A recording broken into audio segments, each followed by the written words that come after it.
Hello children, we are going to start with a new topic of the chapter 2, that is polynomials of standard 9. Children, last year in standard 8 you have studied about identities. You had 4 identities. You studied about them. You tried to use them while solving examples also. Let us do a little bit revision because you do have those 4 identities. Moreover, you have 6 more this year. So in all, the total comes out to be 10. So let's begin with them. List of identities. Children, I'll be explaining the 4 identities that you have studied last year initially. Then slowly we'll come back to 9th standard portion. But these also you are supposed to use. Now, the very first identity that you had, it was x plus y whole square is equal to x square plus 2xy plus y square.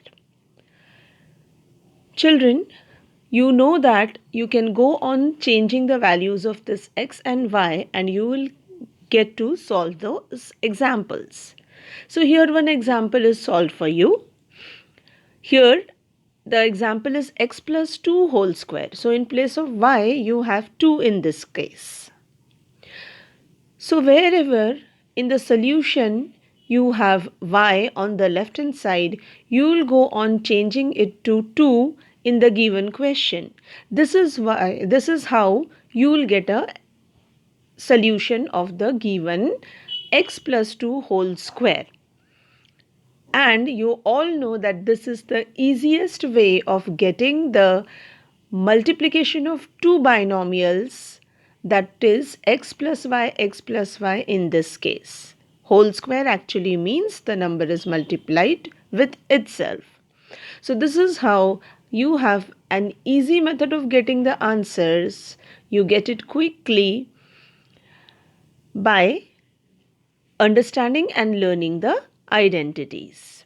Let us move to the next identity, that is x minus y whole square, that is x square minus 2xy plus y square. You again had this last year. So one example is solved over here, x minus 3 whole square. When you substitute 3 in place of y and you solve, you get this x square minus 6x plus 9 as the answer. The third identity now, x plus y, x minus y. It gives you x square minus y square. So, if you look at the brackets, they are the same numbers but with opposite signs. First bracket has a plus sign and the second one has a minus sign. The answer, the solution to such a question is x square minus y square. So now here we have taken x plus 2, x minus 2.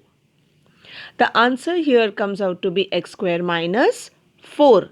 4 is nothing but 2 square. The next identity, x plus a, x plus b. You had this one also last year, children. The solution is x square plus a plus b x plus ab. Now one example, in place of a you have 1, in place of b you have 3, whereas x here it is x only. I have purposely taken simpler examples here. We'll have more examples in the exercise to come.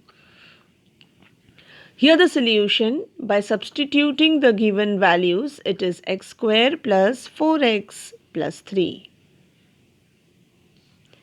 Let's move to new identities. They are now being introduced in your standard 9. X plus y plus z whole square is equal to x square plus y square plus z square plus 2xy plus 2yz plus 2zx. So it is actually multiplication of x plus y plus z with itself, and this is the entire answer. One example solved for you. In place of x, it is x. In place of y, we have 2y now. And in place of z, we have 3. Do the corresponding changes, substitute the values and get the product. This is your solution. Next identity, x plus y whole cube. That means x plus y, that bracket is multiplied by it, again multiply by it. It is actually x plus y, x plus y, x plus y. There are two types in which you can write the solution. The first step, x cube plus y cube plus 3xy, in the bracket it is x plus y. The next form of it is equal to x cube plus 3x square y plus 3xy square plus y cube. If you look at the last statement over there, you will see that initially it is x cube, then in the next term it is x square, then x, and then finally there is no x.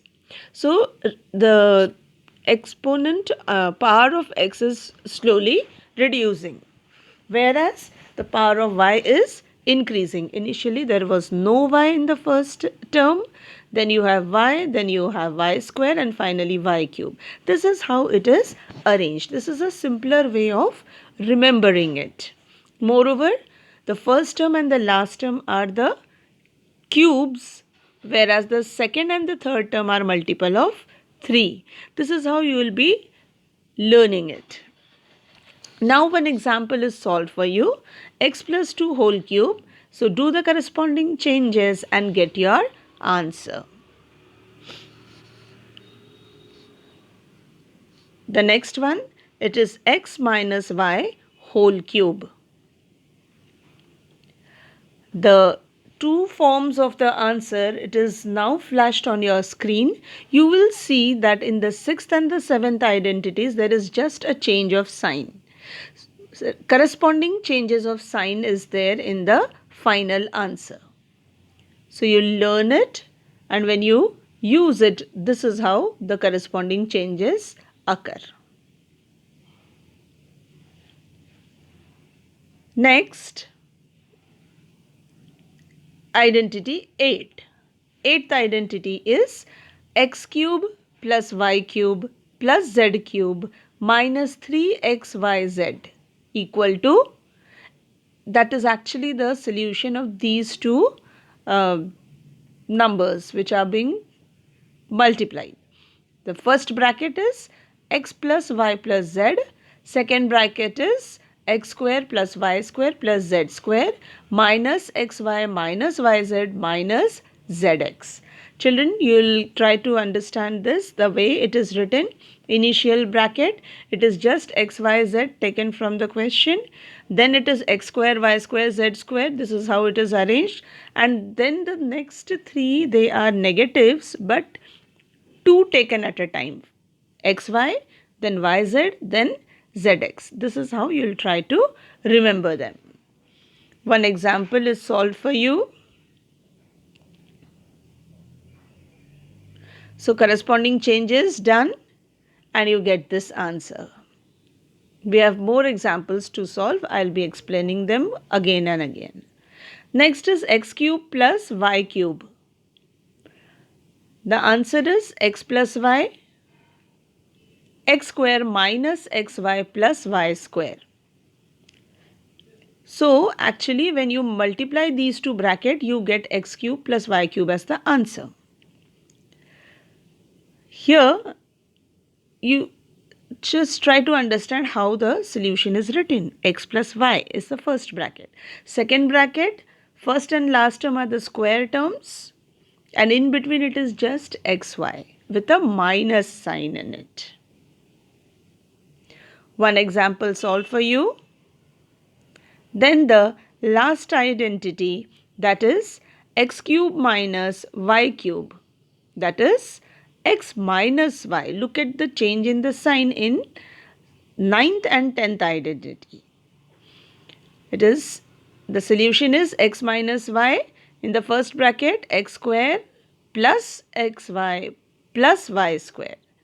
So if you look at the second bracket of the 10th identity, it is all addition sign. The first bracket has minus. So accordingly, you will solve the example. Try to understand the things carefully, and you have to learn all the identities, because if you know the solutions, you know the identities properly, then only you will be able to proceed with the questions that are given. Moreover, one thing you have to remember is these identities have LHS and RHS, that is, they are in the equation form. So sometimes the question may be your left hand side. In that case, the answer will be the right hand side. If the question itself is right hand side, the left hand side will be your answer. We'll understand this while solving examples. Those examples I'll be taking in the next videos to come. Thank you for now. Keep learning.